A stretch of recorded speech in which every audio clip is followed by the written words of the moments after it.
And we are live. Welcome to Olivia's Stories, ladies and gentlemen. Hey, fellow Redditors. I am Amber, 32, married to Michael, 29. And I wanted to share how my carelessness ruined my perfect marriage with the guy who respected me the most. This post is mostly about self-awareness, so if there is anyone who wants to trash talk me about being a bad wife or how I could have done something like this, then please, this is not for you.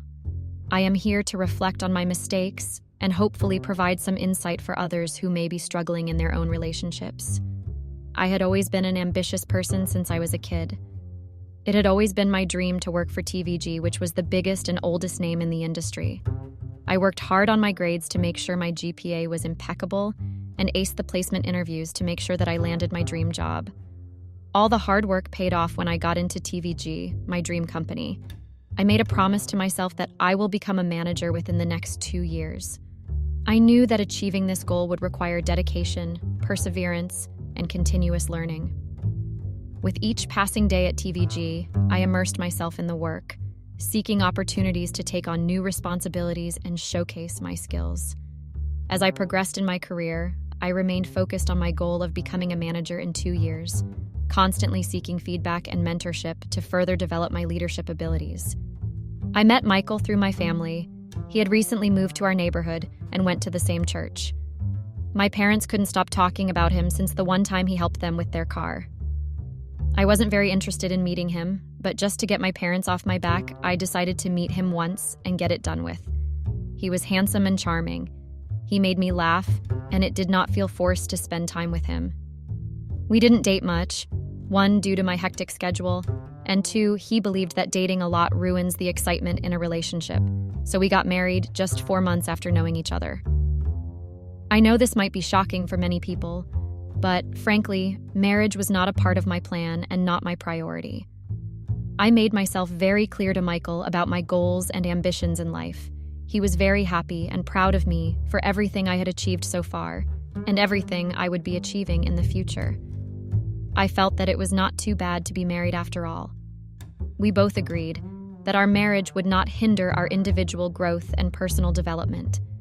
We made a conscious effort to support each other's dreams and aspirations, ensuring that we continued to pursue our goals while being happily married. This mutual understanding and respect for each other's ambitions made our decision to get married feel even more right. Michael was into construction, which required him to have flexible work hours and also travel to different locations. This was perfect for me, as I did not have to worry about being a dutiful wife and make time for Michael. My marriage gave me the freedom I wanted, so I guess it wasn't that bad. It felt more like having a flatmate, as Michael would come and go depending on his schedule.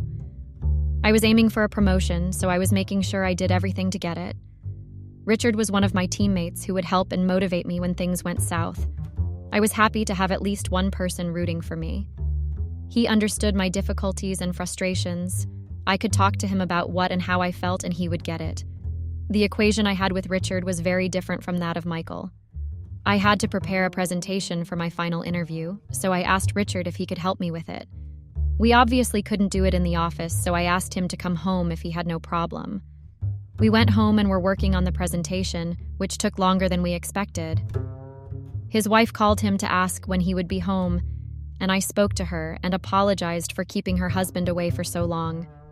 I promised her that he will be home soon. We ordered pizza, and we were just reviewing the presentation one last time to make sure everything was right when he dropped the pizza on his pants. Out of habit, I took a napkin and started wiping without realizing it. He held my hand and kissed me. Before I could react, he pulled me closer and started kissing me. With Michael away for too long, I was missing affection, so I started kissing him back. I think the rubbing aroused him, and that is what made him act this way. We made out for 10 minutes and then looked at each other. He told me that he had to go, or else his wife would kill him. I let him go, but kept going back to those 10 minutes again and again in my head. The next day I went to work, but things were awkward between me and Richard. We tried so hard to act normal, but it wasn't easy. We both met at the emergency exit to discuss what to do, but we ended up making out again. After that day, every time we would be alone, we would end up talking less and doing more. It was like an addiction. We couldn't help ourselves being pulled towards each other. We both were married and knew that it was wrong.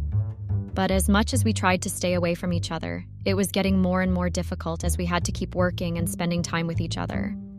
We soon gave up the idea of trying to maintain distance and go with the flow. Nobody was being forced into doing anything that we did not agree upon.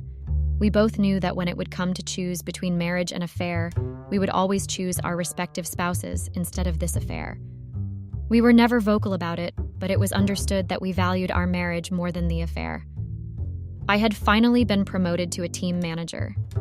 I was very happy and thrilled about it because I had worked very hard and deserved this position. I made sure that my best coworker, Richard, would be a part of the team I would be handling. I couldn't let anyone else have Richard, if you know what I mean. Being a team lead was a different ballgame altogether. It was stressful, tiring, with never-ending complaints about something or the other, and pushing people to complete their work before their deadlines. It made me lose my temper more than I would have liked to. Thank God I had Richard to help me cope with all the stress and chaos I was going through. Not many people were happy with my promotion and secretly prayed for me to fail at handling a team. I was determined to prove all of them wrong and throw it in their face by showing them what I was capable of. Michael was working on a new project for which he had to travel and stay in Detroit for the construction of a new hotel. It was a huge project which would open many avenues for him. He was a little hesitant, but I told him that he should take it up without thinking too much about it. Yes, I was genuinely happy for Michael, but I also knew that Michael being away was an opportunity for me to spend more time with Richard. As soon as Michael left, I called Richard and asked him to meet me at home to discuss a few things about the project we were working on. Of course, we couldn't let his wife doubt that something fishy was going on. His wife did not like me much, as I made him work a lot. Little did she know what kind of work we did. I never cared if she liked me or not, as I was only interested in her husband. I was working on a new project and also banging Richard. I lost track of time, and after 2 months, I realized that I haven't got my period in a while. I quickly bought a pregnancy kit and tested. It turned out to be positive. I could not believe my eyes. How could I have been so careless? My mind raced with thoughts of how this could impact my life and the lives of those around me. I knew I had to make some difficult decisions and face the consequences of my actions. It was time to have a serious conversation with Richard and figure out what our next steps would be. I asked Richard to meet me at our usual cafe to discuss something important. I did not want to disclose this news over the call. I met him and broke the news to me. He immediately denied and told that the baby couldn't be his. It could be me and Mikkel's, and how could I be so sure that it was his? I laughed at his refusal and told him that Michael had been away for more than a month and I missed my period for 2 months. There was a 100% chance that the baby was his and not Michael's. He said that it would not be possible as we were very careful. He asked me if I missed having my contraceptives, which I did more than a few times. He said that me not having the pills was not his fault. He took every precaution necessary to not get me pregnant, so I couldn't blame him for it. He said that he had a wife, and if she got to know about it, then he would be ruined. I couldn't believe the way he was pushing the blame on me when he was equally responsible for the mess we were in. I told him not to worry, as I myself did not want any more problems, so I would anyway abort the baby. I went home and booked myself an appointment for the next week with a gynecologist. I was so tired with all the running around and the mental stress that I fell asleep. I woke up the next day and saw Michael beside me. I smiled at him and went back to sleep. I got up late as it was a Saturday. I just wanted to rest at home and do nothing. I saw that Michael was already up and preparing lunch for us. I went to the washroom to freshen up and noticed that the bin was not emptied last night. I was throwing away the tissues when I noticed the pregnancy kit in the bin showing 2 red lines very clearly.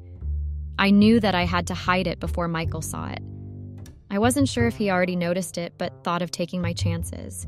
He might not have seen it, otherwise he would have woken me up and asked me about it. I got ready and went to the kitchen where Michael was almost done cooking. He smiled at me, which made me relax a little. He might not have noticed or realized what it was. We both sat and started eating.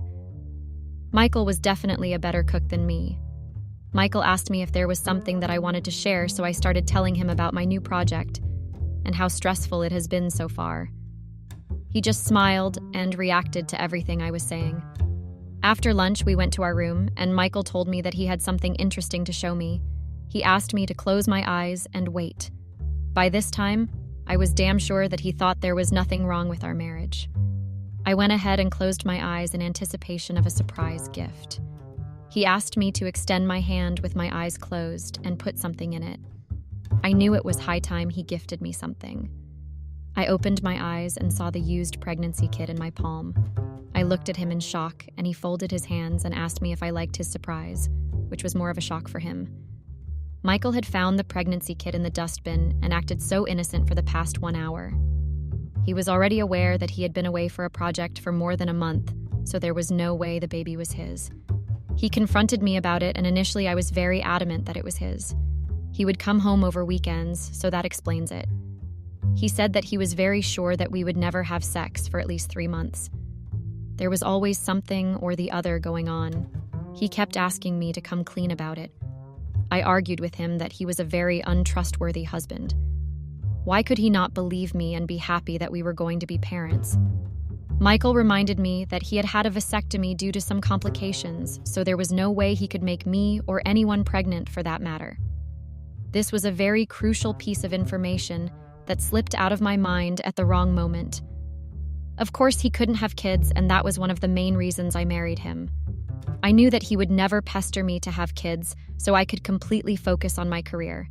He immediately knew that I was sleeping around with someone else during the time he wasn't in the city.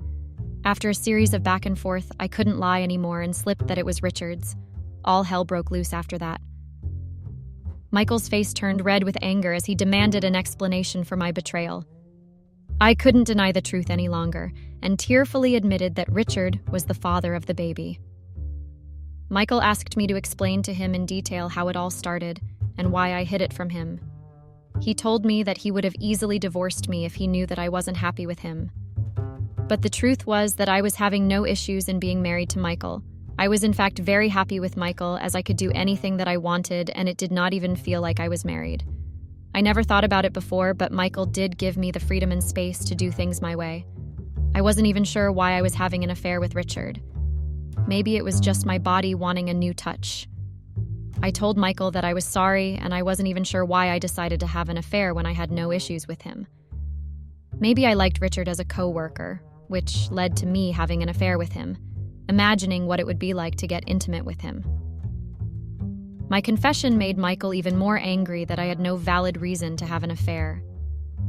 I could see Michael feeling helpless about the situation. He asked me to stop talking and that he had heard enough. He just left me in the room, took his bag, and left. I didn't even try to stop him, as I myself was confused about the reason for my affair. I knew that it would be best to take some time away from each other so that we could both process what was going on and then come to a conclusion. The next day at work, I received a big bouquet with a big card on it congratulating me on being pregnant. It was anonymous, but I knew that there was only one person who could do that. After about 30 minutes, a big cack was delivered with a note that read, "Congratulations on being a father to Richard." The expression on both me and Richard's face was enough, and it wasn't difficult for people to add 2 and 2 together. The news spread so rapidly that Richard and I were having a baby after our affair. I was called in by my boss and asked about it. He told me that he would have to report me to the work ethics committee to make sure that the rumors were false. I was very confident that Richard would have my back, so I told him that all of these were false rumors, and someone was trying very hard to defame me. A few days later, Richard was called in by the ethics committee. He was there for almost 4 hours. We were instructed not to contact each other till the case was closed. I waited patiently for any news with regards to my case with the committee. Richard smiled at me when he saw me as an assurance that he had done his part, so I was relieved that at least I would not be losing my job, which was the most important thing in the world to me. I could breathe easily now that all the allegations against me would be cleared very soon. I worked as usual until 2 days later, I was asked to go on a leave of absence till a conclusion could be reached in my case. I wondered what it was all about, but it was protocol, so I decided to comply with it. I did not even think once about any issues that I would have, as Richard would not desert me in the middle of a crisis. Guess I was wrong about it. Richard very cleverly blamed me for workplace sexual abuse.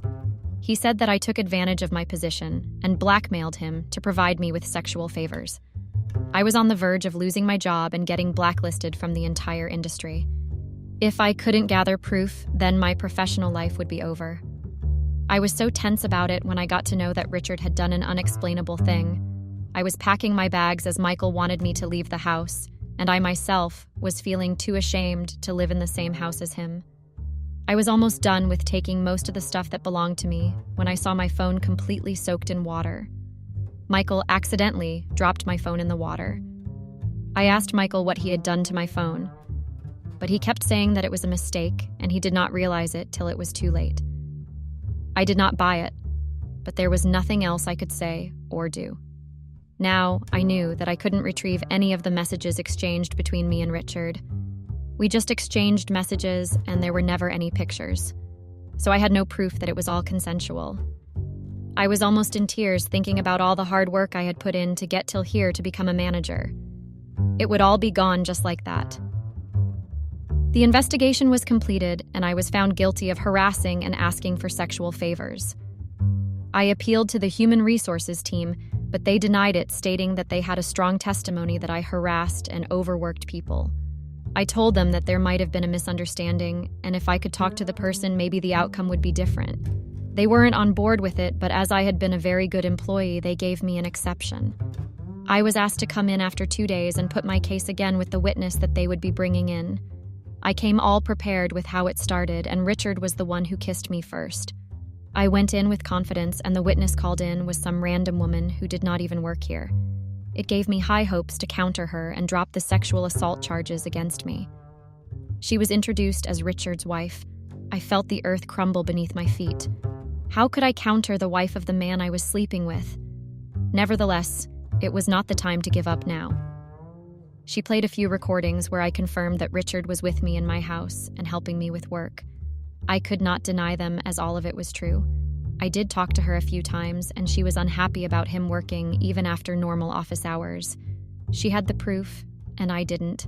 I defended myself by telling them that Richard was the one who started the affair. His wife defended him by telling that he would come home upset and always complained that I had forced myself on him again. It was my word against the husband and wife, who were trying very hard to make sure I take the fall for the entire affair. As a result, I lost my job and was blacklisted from the industry. Update: I was depleting my finances at a very fast pace. Very soon I would be left with no savings. I knew that this was coming, so I had been staying in a motel for the past 1 month to save money. The divorce case took up a huge chunk of my savings, which left me no option but to be on a budget.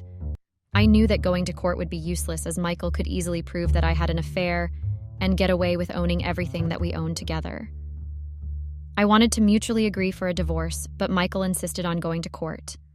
I knew that there would be no lawyer who would take up my case, as everything was against me. Plus, I had no money to afford a decent lawyer. I knew that Michael wanted me to suffer, and that was the only reason he wanted to take this divorce to the court. Even though I begged and pleaded with him to settle for a divorce by mutual agreement outside of court. I promised him that I would be demanding no alimony, and he was free to claim anything he wanted from me, but he denied and said he needed a fair trial to find closure. I'm not sure how true it was, but things were definitely not going the way I wished. I aborted the baby as I wasn't sure how I would be able to bring it up without a job or a man in my life.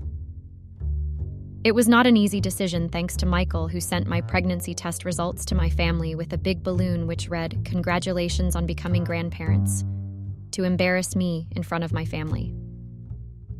My parents were staunch Catholics and took adultery as no less than a crime. They stopped picking up my calls and cut me off. After I became a manager, I had very few friends at work that immediately cut ties with me. I basically had no one I could talk to or no one to support me in these difficult times. I'm feeling lonely and have no one I can confide in. My parents have practically disowned me and are even willing to take Michael's side. They have announced that I am a person without faith. They do not want anything to do with me because I have brought shame to their name and reputation. They are the same parents who were very proud of me, as I was the first woman in our family to become a manager in a big corporation. Like they say, when your time is bad, even your shadow leaves your side, and this is exactly what I have been feeling for a couple of days. There is no one who would want to listen to me or sympathize with me. Everywhere I go, I see people looking at me making up stories about me being an unfaithful wife and taking advantage of my naive husband. Sometimes I feel like getting on top of a building and screaming that I'm not a bad person. I just didn't expect things to go this way. The next court hearing was something I was not looking forward to. I was shocked to see Richard being so eager to testify against me in court and mention that I forced him to be intimate with me if he wanted to get ahead in his career.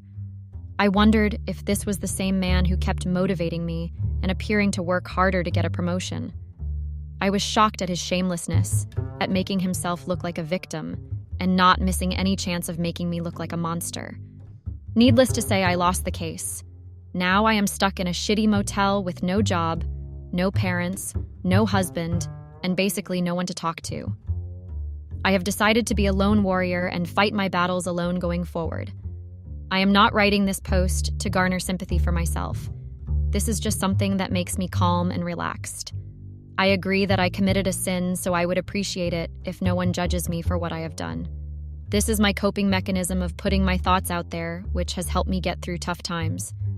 Sharing my thoughts and experiences has been therapeutic for me, allowing me to process my emotions and find solace in expressing myself.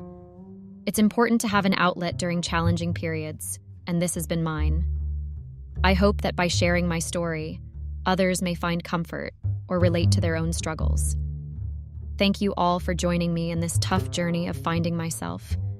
I hope all of you learn from me and do not repeat the mistakes that I made.